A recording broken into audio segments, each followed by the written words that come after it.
Assalamualaikum warahmatullahi wabarakatuh. Selamat datang kembali di mata kuliah Dasar-Dasar Keselamatan dan Kesehatan Kerja. Pada hari ini kita akan membahas tentang hierarchy of control atau hierarki pengendalian. Adapun tujuan pembelajarannya untuk materi ini yaitu mahasiswa mampu menjelaskan hierarki pengendalian dan mahasiswa mampu menetapkan tindakan pengendalian yang dapat dilakukan terhadap suatu hazard. Di materi sebelumnya kita sudah mempelajari jenis-jenis bahaya. Jadi ada bahaya keselamatan, ada bahaya kesehatan. Untuk bahaya keselamatan itu ada mesin, ada listrik, ada zat-zat kimia, terus juga itu safety hazard, dan ada juga health hazard yang terdiri dari faktor fisik, faktor kimia, faktor biologi, ergonomi, dan psikososial. Nah, semoga kalian masih ingat ya materinya yang sudah saya sampaikan di pertemuan sebelumnya. Tapi jika kalian ada yang lupa, silakan kalian buka kembali materinya dan silakan kalian pelajari kembali. Jadi untuk materi kita di sini, setelah kalian mempelajari tentang jenis-jenis bahaya yang ada di lingkungan kerja atau di lingkungan sekitar kalian, di sini kita akan mempelajari bagaimana mengendalikan bahaya yang ada. Jadi ada beberapa tingkatan pengendalian yang harus kalian ketahui dan dengan kalian mengetahui tingkatan tersebut, kalian akan bisa menetapkan mana pengendalian yang paling efektif untuk bahaya yang ada di lingkungan kerja atau di lingkungan sekitar kalian yang sudah kalian identifikasi. Nah, di sini bisa kalian lihat, jadi ini adalah urutan dari yang paling efektif sampai yang kurang efektif. Jadi namanya hierarki ya, jadi tidak boleh terbolak-balik. Jadi misalnya nanti ditanya apa hierarki, tolong sebutkan hierarki pengendalian. Jadi jangan sampai terbalik-balik. Jadi jangan sampai kalian menyebutkan itu pengendalian administratif dulu, baru nanti eliminasi.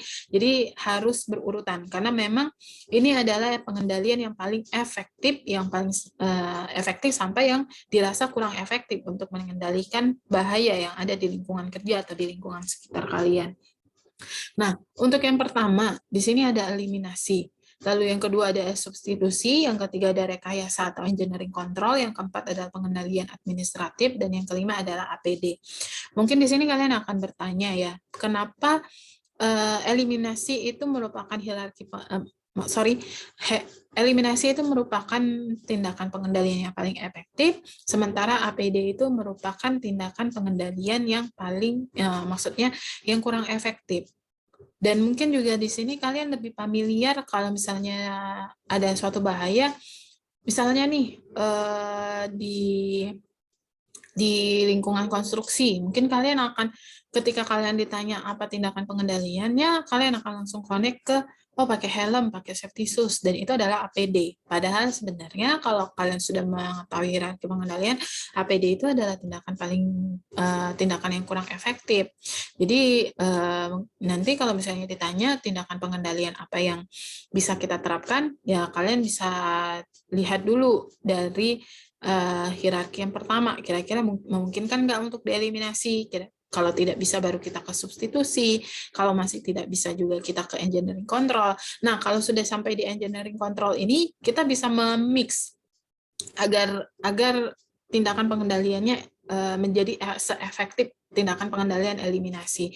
Jadi kalau misalnya kita mau mengendalikan suatu bahaya, ketika kita melakukan engineering control bisa ditambah dengan administrative control dan bisa juga ditambah dengan penggunaan APD. Jadi dengan mengkolaborasikan tiga tindakan pengendalian ini bisa dianggap sebagai suatu tindakan pengendalian yang sama efektifnya, hampir sama efektifnya dengan tindakan pengendalian yang seperti eliminasi atau substitusi. Nah, di sini saya akan menjelaskan satu persatu. Jadi yang pertama itu adalah tindakan pengendalian eliminasi. Jadi eliminasi itu adalah suatu tindakan pengendalian dengan kita menghilangkan bahayanya. Jadi istilah eliminasi ya, menghilangkan. Jadi kalau misalnya seperti jalan berlubang itu tindakan pengendaliannya bisa kita lakukan eliminasi. Jadi kita tutup, kita buang, kita hilangkan lubangnya, terus jalannya kembali baik, kembali bagus. Jadi jalannya tidak berlubang lagi dan itu akan menghilangkan resiko terjadinya kecelakaan atau terjatuh. Lalu itu seperti eliminasi, tapi tidak semua hazard itu bisa dieliminasi. Jadi terutama untuk bahaya-bahaya yang ada di lingkungan kerja atau di industri. Jadi misalnya nih, kita tahu di pabrik kimia, bahayanya itu kan bahan-bahan kimia ya. Nggak mungkin kita lakukan tindakan pengendaliannya dengan menghilangkan bahan kimia. Lah, gimana kalau misalnya bahan kimianya kita hilangkan? Berarti bukan lagi bahan pabrik kimia dong. Ganti nama, bukan pabrik kimia lagi. Karena itulah bahan bakunya. Jadi itu tadi, nggak semua hal, nggak semua bahaya itu bisa kita eliminasi. Nah, lanjut. Kalau misalnya memang tidak bisa kita eliminasi, kita lakukan substitusi. Nah, substitusi ini adalah mengganti. Jadi contohnya mengganti bahan yang tidak berbahaya menjadi yang kurang atau tidak berbahaya.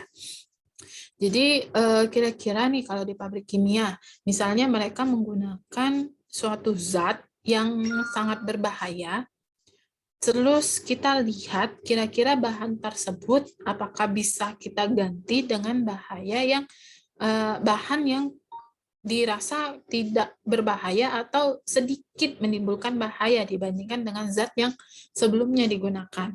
Tapi balik lagi, kadang ini juga menimbulkan problema atau dilematika di suatu perusahaan. Karena misal menggunakan bahan kimia itu menggunakan salah satu bahan kimia itu merupakan salah satu bahan baku, bahan pokok dalam pabrik tersebut. Jadi kalau misalnya diganti, itu akan mengakibatkan penurunan kualitas. Misal seperti itu problemanya. Jadi terkadang industri itu tidak mau melakukan substitusi seperti itu.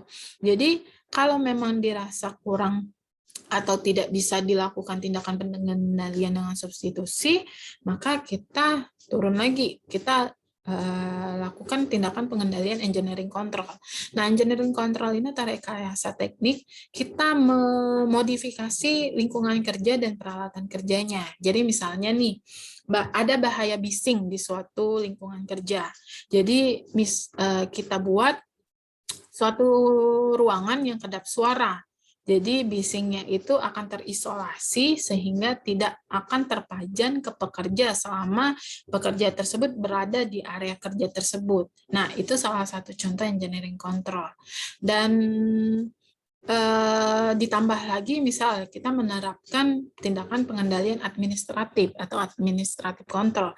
Nah, administratif control ini berhubungan dengan dokumen. Jadi misal dibuatlah SOP, dibuatlah aturan kerja, instruksi kerja, tata cara kerja, tata laksana, yang seperti itu. Atau juga bisa juga kita buat safety sign, terus juga kita bisa mengadakan safety talk, safety meeting, safety induction, yang tadi yang saya sebutkan seperti safety talk, safety meeting, toolbox meeting, safety induction, itu seperti bentuk pelatihan ya, atau workshop, atau kayak kultum, jadi kuliah 7 menit, jadi kayak pekerja itu di-refresh kembali pengetahuannya yang berkaitan dengan ketiga. Jadi itu masuk dalam pengendalian administratif. Nah, yang terakhir itu adalah penggunaan APD. Jadi penggunaan APD ini mungkin yang kalian lebih familiar ya. Jadi menggunakan helm, menggunakan safety shoes, terus menggunakan kacamata, masker, terus juga ada coverall, terus juga ada harness, ada juga face shield. Jadi banyak jenis-jenis APD, nanti itu juga akan kita pelajari di pertemuan berikutnya untuk jenis-jenis APD. Jadi inilah hierarki pengendalian. Mungkin di sini kalian juga bisa baca ya, ini penjelasan singkatnya. Jadi eliminasi itu menghilangkan suatu bahaya atau tahapan proses berbahaya. Kalau substitusi ini dikasih contoh seperti ini, jadi mengganti bahan bentuk serbuk dengan bentuk plastik. Karena misal diidentifikasi bahwa bahan bentuk serbuk itu lebih beresiko, bukan lebih beresiko, justru menimbulkan bahaya munculnya debu sehingga bisa menimbulkan resiko gangguan pernapasan pada pekerja. Jadi diubah dalam bentuk pasta. Terus misal proses menyapu diganti dengan vakum, karena itu tadi kalau menyapu kan debunya bertebaran tuh dan bisa juga terhirup oleh manusia. Jadi coba divakum sehingga langsung kesedot. Nah, seperti yang tadi saya jelaskan sebelumnya. Jadi misalnya suatu bahan kimia yang yang sangat berbahaya terus diganti dengan bahan kimia yang kurang atau tidak berbahaya. Nah, contohnya seperti menggunakan bahan bahan solvent diganti dengan bahan deterjen. Terus juga proses pengecatan spray diganti dengan pencelupan. Nah, ini contoh-contoh substitusi. Nah, sementara untuk rekayasa tekniknya seperti memasang alat pelindung mesin. Jadi misalnya nih kayak mesin potong, kayak gergaji, itu kan sangat berbahaya ya untuk keselamatan. Jadi dibuatlah alat pelindung mesin sehingga jadi kalau misalnya jadi ada pembatas antara mesin dengan pekerja. Jadi alat tubuh pekerja itu tidak serta-merta langsung kontak langsung dengan mesin karena ditakutkan itu tadi ya kalau misalnya kesedot, kalau kepotong, tergores itu sangat berbahaya sekali buat pekerja. Nah, dulu ada juga pemasangan general dan local ventilation. Nah, ini juga merupakan salah satu contoh dari rekayasa teknik untuk mencegah timbulnya resiko yang diakibatkan oleh pajanan debu. Terus juga ada juga pemasangan alat sensor otomatis. Nah, ini contoh-contoh dari rekayasa teknik. Lalu untuk pengendalian administratif, nah ini contohnya jadi kayak pemisahan lokasi kerja, pergantian shift kerja, nah ini juga masuk pengendalian administratif, jadi biasanya kan di industri itu ada shift-shift kerjanya ya. Jadi kan biasanya kalau di pabrik itu kan kerjanya 24 jam ya, nggak non-stop, karena bakal rugi perusahaan kalau produksinya berhenti. Jadi disinilah dibuatlah shift kerja, agar pekerja itu tidak melebihi jam kerja yang sudah ditetapkan oleh pemerintah. Jadi tidak lebih dari 8 jam per hari, 40 jam per minggu. Makanya dibuatlah shift kerja dan adanya pergantian shift kerja. Lalu pembentukan sistem kerja. Jadi ini berkaitan dengan SOP, aturan kerja atau instruksi kerja. Terus juga ada pelatihan karyawan yang tadi saya sebutkan seperti safety talk, toolbox meeting, safety induction, terus juga ada mungkin biasanya itu ada safety meeting, ya banyak sih istilahnya, tergantung perusahaannya. Tapi seenggaknya seperti itulah intinya. Nah, yang terakhir ini adalah alat pelindung diri, helm, safety shoes, earmuff, earplug, safety goggles, dan lain-lain. Nah, untuk APD ini nanti kita akan bahas lebih lanjut di pertemuan selanjutnya. Kita akan kupas terkait jenis-jenisnya dari ujung rambut sampai ujung kaki. Jadi, jangan sampai terlewat untuk materi selanjutnya. Dan untuk materi ini cukup sampai di sini. Jadi jika ada yang mau ditanyakan, silakan kalian tanyakan. Nanti akan saya tanggapin. Sekian materi yang bisa saya berikan. Wassalamualaikum warahmatullahi wabarakatuh.